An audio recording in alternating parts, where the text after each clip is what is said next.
Fin juillet, Visée.tv vous avait montré les images de la spectaculaire phase des travaux du pont des Allemands, qui consistait à mettre en place la longue structure destinée à remplacer celle qui traverse la Meuse. Une opération effectuée sur un week-end, par embarquement sur des barges qui devaient régulièrement se remettre à niveau pour supporter les quelques 5000 tonnes de la pièce métallique. Sa mise en place était prévue dès le 8 septembre et elle a effectivement commencé. La partie qui engendre la Meuse est découpée en 3 parties, afin de dégager la portée, la partie qui repose sur les piliers centraux, laquelle sera ôtée et déplacée vers le quai où elle sera découpée. Des manipulations similaires sont ensuite prévues pour les poutres restantes, celles reliant les piliers milieux aux berges gauche et droite appelées culées.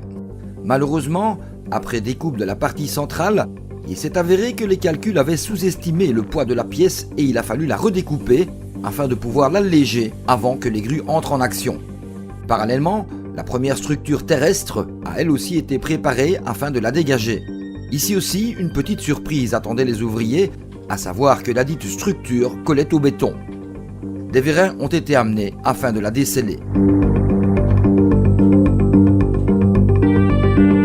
Ce lundi après-midi, les grues attendaient patiemment pour soulever leurs morceaux respectifs, mais ce soir, rien n'avait encore bougé, en raison du vent semble-t-il, à confirmer.